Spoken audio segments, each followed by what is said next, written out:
Hello everyone, कैसे हो आप सभी लोग। आई होप आप बहुत अच्छे होंगे और अच्छे से तैयारी भी कर रहे होंगे। सो आज हम करने वाले हैं मंथली एमसीक्यू सीरीज का part 2 for the month of December. और अगर आपको इसका प्रीवियस पार्ट चाहिए तो आई बटन पे आप क्लिक कर सकते हैं, या फिर आप डिस्क्रिप्शन बॉक्स में जो प्लेलिस्ट ऐड है वहां से भी इसे चेक कर सकते हैं। और इस लेक्चर की जो पीडीएफ है वो हम शेयर करेंगे हमारे टेलीग्राम चैनल पे, उसका लिंक भी हमने डिस्क्रिप्शन बॉक्स में दिया हुआ है। सो चलिए जल्दी से स्टार्ट करते हैं। पहला आपका क्वेश्चन है, recently in December union minister Jyotiraditya Scindia launch the Digi Yatra, जो आपका फेशियल रिकॉग्निशन टेक्नोलॉजी है, from the Indira Gandhi International Airport in the New Delhi. The Digi Yatra will be introduced in how many airports in its initial phase? So basically जो बहुत सारे checks होते हैं आपके in the airport, तो उससे उसका टाइम रिड्यूस करने के लिए आपका फेशियल रिकॉग्निशन टेक्नोलॉजी जो है वो बेसिकली लाया गया है। ठीक है, एंड इनिशियल फेज में इसे जो है इंट्रोड्यूस किया जाएगा 7 एयरपोर्ट्स में। और अभी जो है इसे इंट्रोड्यूस किया गया है 3 एयरपोर्ट में। कौन कौन से ये आपके एयरपोर्ट्स हैं? पहला है आपका दिल्ली, ठीक है, second is your Bengaluru, and third आपका जो है ये है वाराणसी। ठीक है, तो इन 3 सिटी में से जो है लॉन्च किया गया है अभी। और बाकी आपकी 4 सिटीज जिनको मार्च 2023 तक यहाँ पे इंट्रोड्यूस कर दिया जाएगा। कौन कौन से आपके एयरपोर्ट्स यहाँ पे रहेंगे? हैदराबाद, ठीक है, हैदराबाद तेलंगाना, कोलकाता वेस्ट बंगाल, पुणे महाराष्ट्र एंड विजयवाड़ा आंध्र प्रदेश। ठीक है, विजयवाड़ा आंध्र प्रदेश। सो ये सारे आपके 7 एयरपोर्ट्स हो गए जहां पे इसे इंट्रोड्यूस किया जाएगा in the initial phase. Now next आपका क्वेश्चन है, the exercise Agni warrior 2022, a bilateral exercise between Singapore armed forces and Indian army was held in dash. सो ये आपकी हेल्ड हुई थी महाराष्ट्र में। सो महाराष्ट्र में जो आपका फील्ड फायरिंग रेंज है वहां पे इसे हेल्ड किया गया था। और ये यहाँ पे जो एडिशन है वो इंपॉर्टेंट होता है और पूछा जा सकता है। तो ये आपका था 12th एडिशन, ठीक है, जो आपका स्टार्ट हुआ था 13th ऑफ नवंबर को और ये चला था आपका 30th ऑफ नवंबर तक। ठीक है, और इस एक्सरसाइज की शुरुआत की गई थी 2004 में। Next is the Comptroller and Audit Journal of India sign an MOU with which country to enhance the professional practices between the two countries. So पहली बात जो आपका यहाँ पे क्वेश्चन बन सकता है, that is जो आपके Comptroller and Audit Journal कौन है इंडिया की? तो इनका नाम क्या है? गिरीश चंद्र मुर्मू। क्या नाम है इनका? गिरीश चंद्र मुर्मू। ठीक है, और यहाँ पे इन्होंने जो है कौन सी कंट्री के साथ यहाँ पे जो है एमओयू साइन किया गया है? तो आंसर आपका हो जाएगा option number C, that is Chile के साथ यहाँ पे जो है ये एमओयू साइन किया गया है। एंड चिले की कैपिटल क्या है? कैपिटल आपकी है सेंटियागो। और इसके एट प्रेजेंट जो है प्रेसिडेंट कौन है? इनका नाम क्या है? Gabriel boric. क्या नाम है इनका? Gabriel boric. Now next is the RBI recently in December exchanged letter of cooperation with which country's financial service agency in the field of central counterparties, that is CCPs, to improve the mutual cooperation. So यहाँ पे correct answer आपका है Japan की जो financial service agency है उनके साथ यहाँ पे एमओयू साइन किया है आरबीआई ने। और एट प्रेजेंट आरबीआई के गवर्नर कौन है? इनका नाम क्या है? शक्तिकांता दास। और बाकी इसके डेप्यूटी गवर्नर भी इंपॉर्टेंट है। कौन कौन है एट प्रेजेंट इनके डेप्यूटी गवर्नर? तो पहला नाम आपका आता है महेश कुमार जैन का, ठीक है, second is your M Rajeshwar Rao, and third is T Ravishankar. क्या नाम है इनका? T Ravishankar. And fourth is your Michael Debabrata. ठीक है, ये 4 आपके डिप्यूटी गवर्नर हैं। Next is which bank has launched the foreign currency loan against INR deposit of Indian companies for their overseas subsidiaries joint ventures in GIFT City branch in the Gandhinagar, Gujarat. So correct answer यहाँ पे आपका है option number D, that is bank of Baroda ने जो है यहाँ पे इसे लॉन्च किया है foreign currency loan against the INR deposit. ठीक है, एंड ये इसी के साथ पहला ऐसा बैंक बन गया है जिसने इस फैसिलिटी को जो है गिफ्ट सिटी में लॉन्च किया है। ठीक है, और जो आपकी बीओबी की आईबीयू यूनिट है, ठीक है, जो बैंकिंग यूनिट है, उन्होंने यहाँ पे जो है ट्रांजैक्शन बेस्ड, वो पहली ऐसी मतलब बीओबी जो है वो पहला ऐसा बैंक बन गया है जिसने प्रोवाइड किया है transaction based on internet banking. और ये 3 फॉरेन करेंसी में बेसिकली ट्रांजैक्शन कर सकते हैं। कौन कौन सी आपकी 3 जो है करेंसी है? एक आपका है euro, second is your dollar and third is your pound. ठीक है, ये 3 करेंसी में बेसिकली ये डील कर सकते हैं। और एट प्रेजेंट सीईओ कौन है बैंक ऑफ बड़ौदा के? तो इनका नाम है Sanjeev Chadha. Next question is, name the bank that has launched a stack for a companies in a real estate sector. So जो इसमें से कौन सा ऐसा बैंक है जिसने जो है स्टैक जो है लॉन्च किया है कंपनीज के लिए जो रियल एस्टेट सेक्टर में है? तो आंसर आपका हो जाएगा option number C, that is ICICI Bank ने इसे लॉन्च किया है। और इसी के साथ ये पहला ऐसा लॉन्च बन गया है, इस फैसिलिटी को लॉन्च इसने किया है। ठीक है, एंड आईसीआईसीआई स्टैक जो है इन्होंने ऑलरेडी जो है आईसीआईसीआई ने स्टैक जो है वो लॉन्च किया था कॉर्पोरेट्स के लिए 2021 में। ठीक है, और उसी का एक्सटेंशन ये वाला है, stack for companies in the real estate, ठीक है। Next question is which of the following company launch the India's first passive tax saver fund IN50 that is Nifty 50 tax saver index fund, ठीक है। सो इसे किसने launch किया है? इसे launch किया है IIFL म्यूचुअल फंड ने। तो आंसर क्या हो जाएगा आपका? Option number B. और इसकी जो सेल है वो आपकी स्टार्ट हो गई है 1 दिसंबर से टिल 21 दिसंबर तक ये चलेगी from the NFO that is new fund offering से, ठीक है। नेक्स्ट क्वेश्चन है आपका, name the company that has launch the interbank rate forex card, India's first true zero markup travel card. So correct answer यहाँ पे आपका है, इसे लॉन्च किया है, इसे किसने लॉन्च किया है? bookmyforex.com जो आपकी सब्सिडरी है मेक माई ट्रिप की। और यहाँ पे ये कार्ड को डेवलप किया है येस बैंक ने along with the M2P fintech company, ठीक है। M2P फिनटेक कंपनी और जो है येस बैंक, ठीक है। येस बैंक ने इसे जो है, इन दोनों ने मिलकर इसे जो है क्या किया है? डेवलप किया है, ठीक है। और एट प्रेजेंट अगर बुक माई फॉरेक्स के जो है आपके CEO कौन है एट प्रेजेंट? इनका नाम क्या है? सुदर्शन मोतीवान। क्या नाम है इनका? सुदर्शन। CEO कौन है? CEO कौन है? सुदर्शन मोतीवान, ठीक है। और इसका हेडक्वार्टर आपका है गुरुग्राम हरियाणा में। नेक्स्ट आपका क्वेश्चन है which of the following bank recently in December authorised to enable GST payment. So correct answer यहाँ पे आपका है City Union Bank. So City Union Bank जो है इसके एट प्रेजेंट CEO कौन है? MD and CEO। इनका नाम क्या है? N कामाकोडी। क्या नाम है इनका? N कामाकोडी। और इसका हेडक्वार्टर आपका तमिलनाडु में है, ठीक है। कहाँ पे है? तमिलनाडु में, कुंभकोणम में। नेक्स्ट आपका क्वेश्चन है dash has become the first company to file the confidential draft red herring prospectus that is DRHP with the Security and Exchange Board of India for its initial public offering. So correct answer यहाँ पे आपका है, इस company का नाम है Tata play और इसके एट प्रेजेंट CEO है हरित नागपाल। क्या नाम है इनका? हरित नागपाल, ठीक है। और टाटा प्ले का पुराना नाम क्या है? Tata sky. Next is which organization recently in December approved the Bandhan-led consortium proposed acquisition of IDFC Asset Management Company। So यहाँ पे जो है अप्रूवल दिया गया है by the SEBI। तो आंसर आपका हो जाएगा ऑप्शन नंबर C। यहाँ पे जो है अप्रूवल किसने दिया है? SEBI ने। और यहाँ पे 3 ऐसे कंपनीज हैं जिन्होंने मिलकर यहाँ पे कंसोर्टियम बनाया है। कौन कौन सी ये कंपनी है? तो Bandhan financial holding, next is GIC and Chris capital. इन तीनों ने मिलकर जो है कंसोर्टियम बनाया है और यहाँ पे उन्होंने परचेज किया है IDFC असेट मैनेजमेंट कंपनी को इसकी पेरेंट कंपनी से इन 4,500 करोड़ रुपीस में, ठीक है। और यहाँ पे आफ्टर द एक्विजिशन जो यहाँ पे स्टेक होल्डिंग आएगी वो कितनी आएंगी? जो बंधन फाइनेंशियल होल्डिंग है इनके पास 60% जो है शेयर्स रहेंगे, 20% GIC के पास and 20% for the Chris capital के पास। Next is, as per the second edition of 2022 Burgundy Private Owner India 500, which company tops the list with valuation of 17,25,580 crore? So correct answer यहाँ पे आपका है Reliance Industry Limited, ठीक है। Answer is option number A that is Reliance Industry Limited। और इस report को जो है पब्लिश किया है 3 ऑर्गेनाइजेशन ने मिलकर। कौन कौन सी ऑर्गेनाइजेशन है? Burgundy private, Axis Bank's private banking business and Hunar India ने मिलकर यहाँ पे इसे लॉन्च किया है। और बाकी यहाँ पे कैटेगरीज देखते हैं जिसमें जो है इस रिपोर्ट के अकॉर्डिंग जो विनर्स रहे हैं। कौन कौन सी यहाँ पे कैटेगरीज थी? मोस्ट वैल्यूएबल कंपनी जो है रिलायंस इंडस्ट्रीज लिमिटेड, जिसकी वैल्यू कितनी है आपकी? 17,25,580 करोड़, ठीक है। Next is most valuable unlisted company में आपका नाम है सीरम इंस्टीट्यूट का। द फास्टेस्ट वैल्यू क्रिएटर में Vedant fashion limited. Next is most valuable startup Byju's. contributes the most to the list Tata group. Number of companies यहाँ पे थी आपके 15, ठीक है। द लार्जेस्ट एम्प्लॉयर, ये आपका इंपॉर्टेंट है, यहाँ पे क्वेश्चन बन सकता है। लार्जेस्ट एम्प्लॉयर का जो है कैटेगरी में कौन सी कंपनी ने यहाँ पे जो है रैंक फर्स्ट हासिल की है? टाटा कंसल्टेंसी सर्विस में, ठीक है। और कितने एम्प्लॉयज हैं यहाँ पे? दैट इज 5,92,195, ठीक है। Next is highest tax payer again Reliance Industries limited and most profitable company is your Reliance industry limited again. Now next is which of the following book was recently awarded with the Kamala Devi Chattopadhyay NIF book prize 2022। सो ये जो addition था जो 2022 में दिया गया है वो था आपका 5th एडिशन इस प्राइज का, ठीक है। एंड न्यू इंडिया फाउंडेशन जो है इस प्राइज को प्रेजेंट करती है, न्यू इंडिया फाउंडेशन, ठीक है।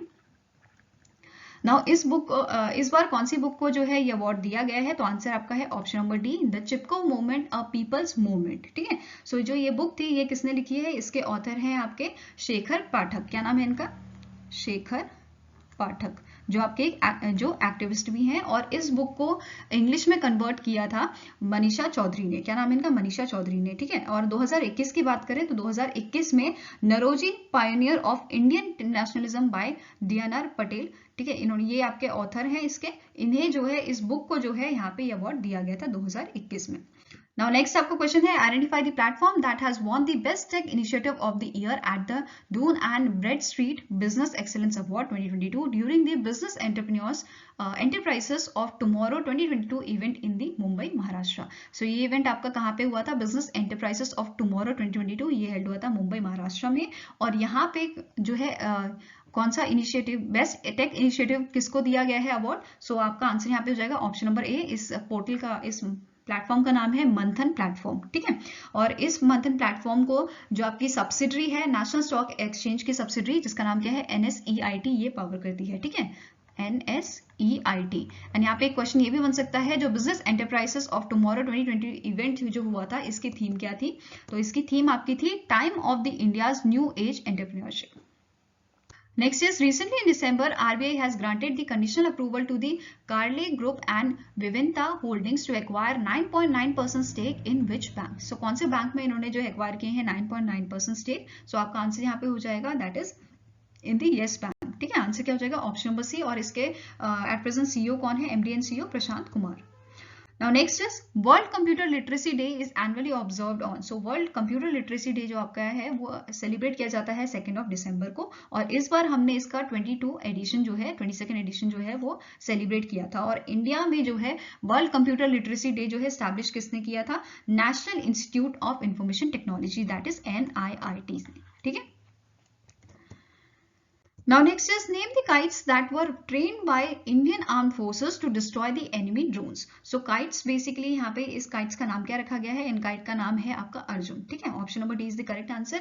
अभी जो हमने पढ़ा था दैट इज युद्ध अभ्यास, जो आपकी एक्सरसाइज हो रही है औली उत्तराखंड में, तो वहां पे ही जो डॉग एंड बर्ड्स हैं उनको ट्रेन किया जा रहा है, ताकि वो अपने सेंसिंग सिस्टम से जो है ड्रोन को आइडेंटिफाई करें, और उसके बाद जो काइट है उसे लॉन्च कर दिया जाएगा, ताकि जो काइट है वो एनिमी के जो ड्रोन्स हैं बेसिकली, ठीक है, जैसे ये ड्रोन्स है और यहाँ पे अगर फॉर एग्जांपल ये डॉगी है, तो इसने अगर सेंस कर लिया ड्रोन को, तो यहाँ पे काइट जो है वो लॉन्च हो जाएगी और इस एनिमी के ड्रोन को जो है वो डिस्ट्रॉय कर देगी। ठीक है, नेक्स्ट आपका क्वेश्चन है, which of the following point is are incorrect with respect to the data release by the centre for monitoring Indian economy private limited. So पहला आपका यहाँ पे पॉइंट है, India's unemployment rate increased to 3-month high at 10% during the November 2022. Next is, the unemployment rate in urban India was 8.96%. जो आपका अक्टूबर 2022 में कितना था, मतलब अक्टूबर के मंथ में 7.21% था, whereas in the rural areas unemployment rate is slipped to 7.55% from the earlier it was 8.04% in October 2022. Next is, Haryana has the highest unemployment rate in the November at 30.6%, which is followed by Rajasthan at 24.5%, and which is followed by Jammu and Kashmir 23.9%, Bihar at 17.3% and Tripura at the 14.5%. Now next is, Chhattisgarh witnessed the least unemployment rate in November 2022, जो कि 0.1% का था, and it is followed by the Uttarakhand 1.2%, Odisha 1.6%, Karnataka 1.8% and Meghalaya 2.1%. And next आपका last point है, India's unemployment rate in October 2022 was 7.77%, while in September ये कितना था आपका 6.43%. तो यहाँ पे ये जो है अनएम्प्लॉयमेंट रेट जो है अक्टूबर में, सितंबर में कम था, फिर अक्टूबर में बढ़ गया और नवंबर में और ज्यादा बढ़ गया है। ठीक है, तो यहाँ पे आपको पूछा गया है इनकरेक्ट स्टेटमेंट, तो आंसर आपका हो जाएगा option number A, that is India की जो अनएम्प्लॉयमेंट रेट है वो 3 मंथ में जो है सबसे ज्यादा हाई रही है, बट ये 8% है इंस्टेड ऑफ 10%। ठीक है, तो आंसर यहाँ पे क्या आ जाएगा ऑप्शन नंबर ए। और अगर CMIE, ठीक है, that is centre for monitoring India economy की अगर हम बात करें, तो इसके मैनेजिंग डायरेक्टर एट प्रेजेंट कौन है, जो पूछे जा सकते हैं, इनका नाम क्या है, महेश व्यास। ठीक है, क्या नाम है इनका, महेश व्यास। ठीक है, एंड इसका हेडक्वार्टर आपका है मुंबई महाराष्ट्र में।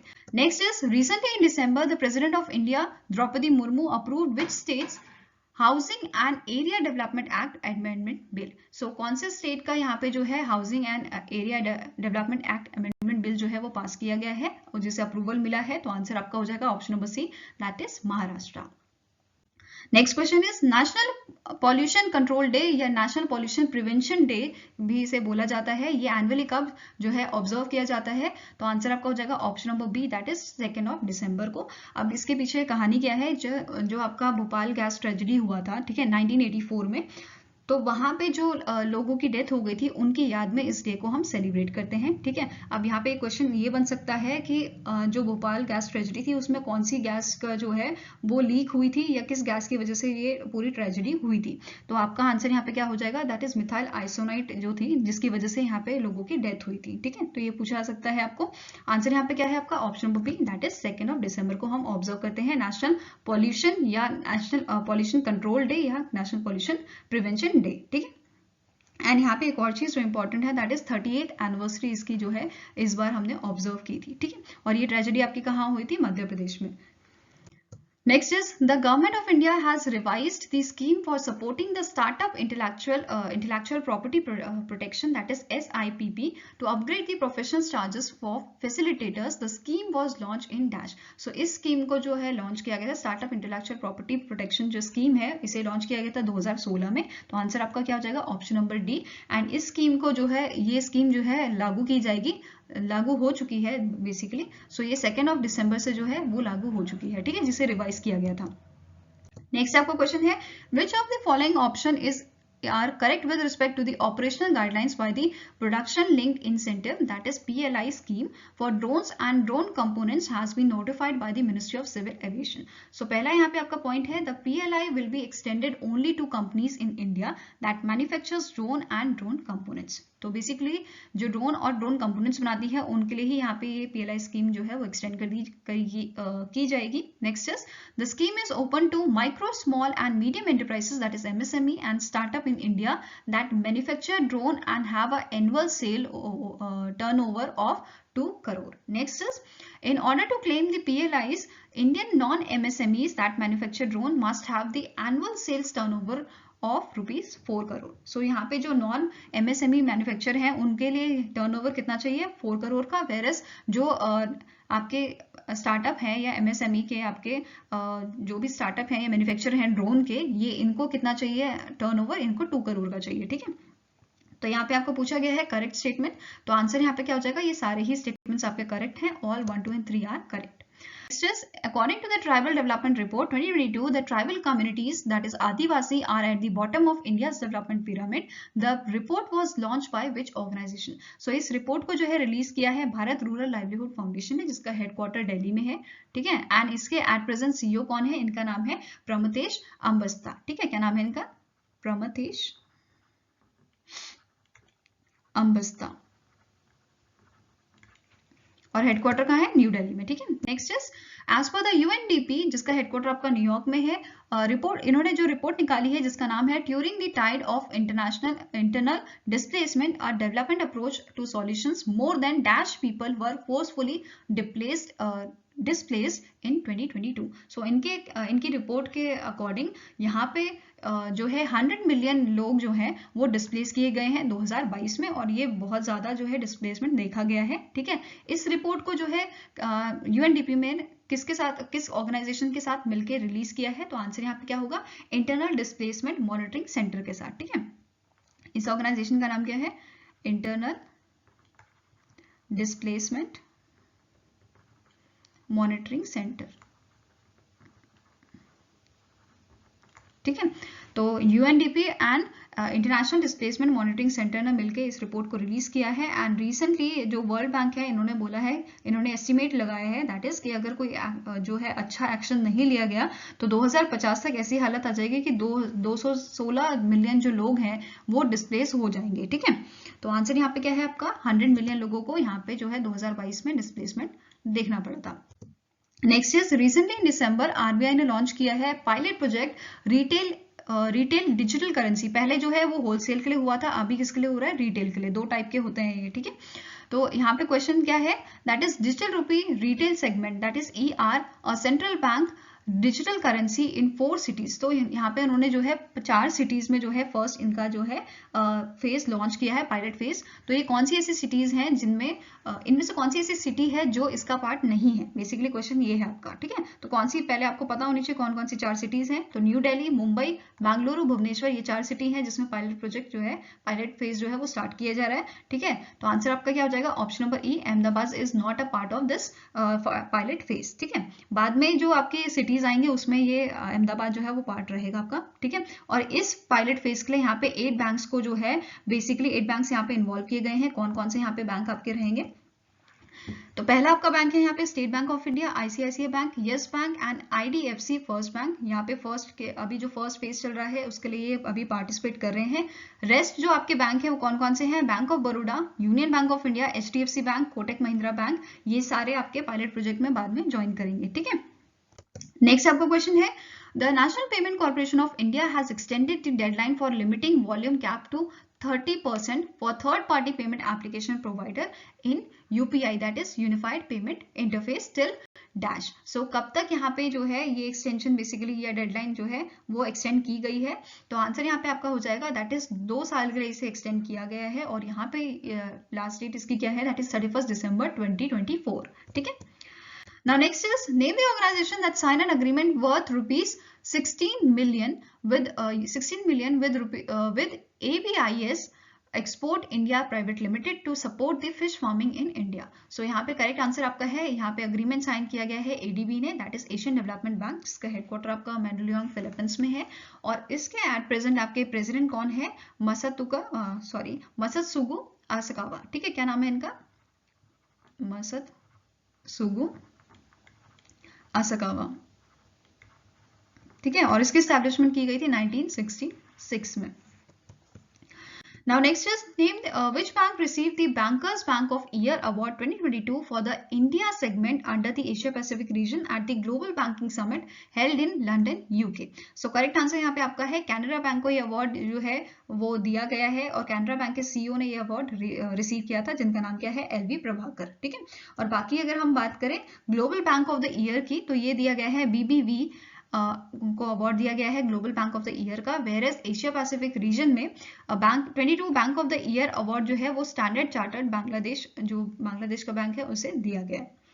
Next is name the personality who was awarded with the prestigious Pride of the Central India 2022 award for transforming the lives of rural farmers. So ये अवार्ड जो है वो दिया गया है अतुल पतीदार को। तो आंसर यहाँ पे क्या हो जाएगा, ऑप्शन नंबर डी। एंड ये जो है ये सीए फाउंडर एंड सीईओ है Farm Kart online service private limited के, ठीक है। Farm Kart online service private limited के ये सीईओ है, आपके फाउंडर एंड सीईओ है, जिसे स्टैब्लिश किया गया था 2017 में, ठीक है। और ये जो है इंडिया की जो है first agritech innovation startup company है। नेक्स्ट आपका क्वेश्चन है, which country will assume the chairmanship of the Wassenaar agreement from the 1 January 2023 for the period of 1 year. So correct answer यहाँ पे आपका है option number B, that is India जो है hold करेगा चेयरमैनशिप। और इंडिया से पहले ये चेयरमैनशिप थी आपकी आयरलैंड के पास, ठीक है। आयरलैंड ने इंडिया को हैंड ओवर कर दी है, ठीक है। और यहाँ पे एक और चीज जो इंपॉर्टेंट है, दैट इज इंडिया जो है वेसिनार अग्रीमेंट का पार्ट बना था 2017 में, और इंडिया 42nd मेंबर था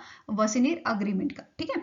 और यहाँ पे एक और चीज, जो आयरलैंड के आपके एम्बेसडर हैं, जिनका नाम क्या है, एयन ओलेरी, इन्होंने जो है हैंडओवर की है ये चेयरमैनशिप। इंडिया के जो एम्बेसडर हैं, ठीक है, इनका नाम क्या है, जयदीप मजूमदार, जो परमानेंट रिप्रेजेंटेटिव है यूनाइटेड नेशन के।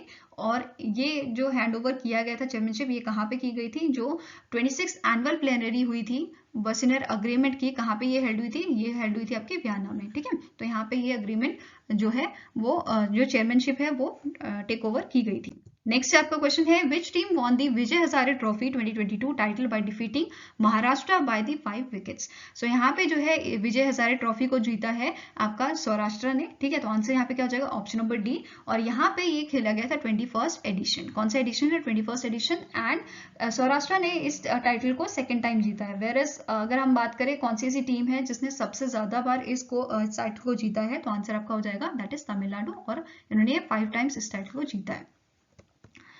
नाउ नेक्स्ट आपका क्वेश्चन है, the government of India has named the dash uninhabited island in the union territory of Andaman and Nicobar after the recipients of Paramvir Chakra. So कितने यहाँ पे जो है रेसिपिएंट्स हैं जिनके नाम पे ये आइलैंड के नाम रखे गए हैं? तो आंसर आपका हो जाएगा option number B, that is 21। ठीक है, आंसर क्या है? 21। और यहाँ पे आप देख सकते हो एग्जाम्पल, दैट इज INAN 370 का नाम जो है अंडमान निकोबार में जो आइलैंड है उसका नाम क्या रख दिया गया है? मेजर सोमनाथ शर्मा के नाम पे, जो अब जाना जाएगा सोमनाथ द्वीप के नाम से। वेर सेकंड आपका एग्जांपल देखें तो INAN 308 का नाम अब रख दिया गया है करम सिंह द्वीप। ठीक है, नेक्स्ट है the Silchar Sylhet festival 2022 first ever festival celebrating cultural ties between India and dash was held in Barak Valley Silchar Assam.